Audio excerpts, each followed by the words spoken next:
So Bridgewater football is coming off a 42-21 loss to Hampton-Sydney. I think one of the key stats in that game, you guys had 4 fumbles, but only 1 forced fumble on the other side. And some of those turnovers ultimately are what caused the game to get away from you a little bit. Well, I think, when I talked to the kids and the coaches immediately right after the game, I said, you have to ID the elephant in the room. And we had 4 bad turnovers. And you're not going to talk about anything else. You're not going to win against good football teams when you turn the ball over 4 times and all in plus territory, all in plus territory on our side of the 30. So I think that put our defense in a compromised position. I thought our defense fought very hard in a couple of those situations. 2 of them resulted in no scores. I mean, they were able to hold them out. And, as I tell people, if you play good defense and if you gain an advantage in the kicking game, which I thought we did a little bit, on Saturday, you're probably going to have a chance to win in the fourth quarter. And as bad as things were for us, when Alex Galloway hit the 1-jet sweep to make it it's 28-21 with 9 minutes to go. I think, our defense had a good plan. I mean, Sydney's going to move the ball. But as I'm constantly trying to, their challenge, I think, from a defensive point of view is make them earn it, because I do think we have enough playmakers on that side of the ball. If people have to go the length of the field, eventually somebody will step up. You saw that on a couple of red zone stops. You saw it on the goal line stand. But, the explosion play kind of jumps up now and then. And the tough thing about being a defensive football player is that, you can do the right things. We might have won, I think we won like 62% of the plays if you're grading plus or minus, which is a good percentage. 60% is our goal. But if you're not careful, 3 plays can define you on defense. On the offense, it's just the opposite.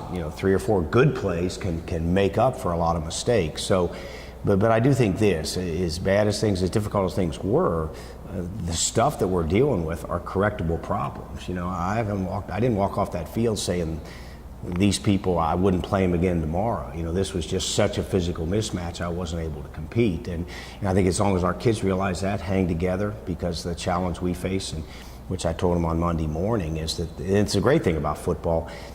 One individual or one phase will not bail you out. It isn't about one player just making a play. It isn't about offense, defense, or the kicking game bailing us out. It's got to be a collective effort, and there's no question going on the road against Randolph-Macon, right now the hottest team in the conference, that's going to be a big challenge ahead of us. But got half our season ahead of us, and my hope is we've done some good things in this first half. We just got to get games to the fourth quarter again and make the plays to win. Yeah, Randolph-Macon has been a physical mismatch for a lot of teams over the last couple of years, and they come in with a returning all-region running back, a very good offensive line.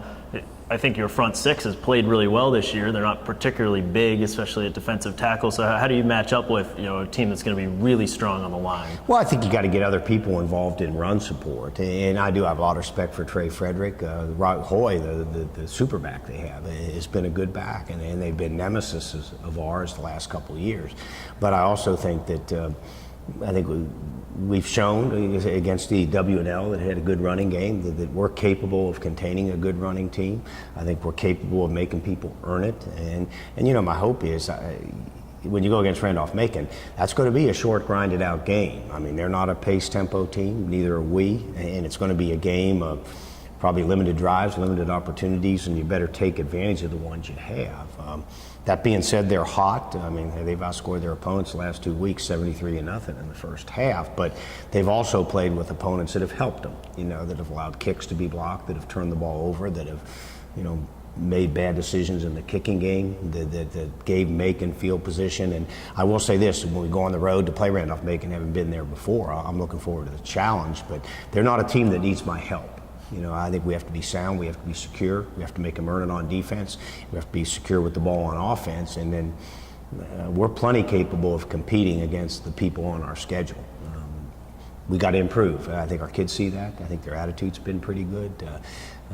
We talk about this all the time. It's one of those seasons where what we're doing, what we're trying to rebase is just as important as the next week. Now, that being said, the whole focus this week is on Randolph-Macon on Saturday because it's a big enough challenge, but I think we have to keep the perspective here, and I think for the most part our kids have been able to look that way too.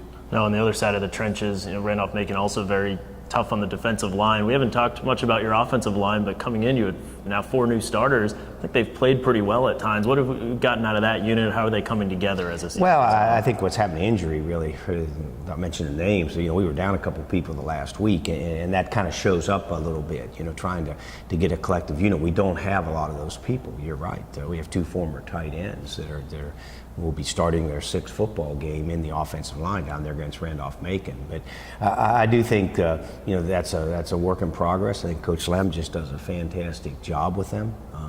But I think ultimately, as we talk to it too, and Jay will be the first one to tell you, it's going to start with that position. That has to stir the drink. And I think from a decision-making perspective, and then certainly from a ball security perspective, that individual really needs to get better. And I've been around Jay for 3 years. I mean, he's capable, and I've seen him do big things in big games, and we need to start doing that this Saturday.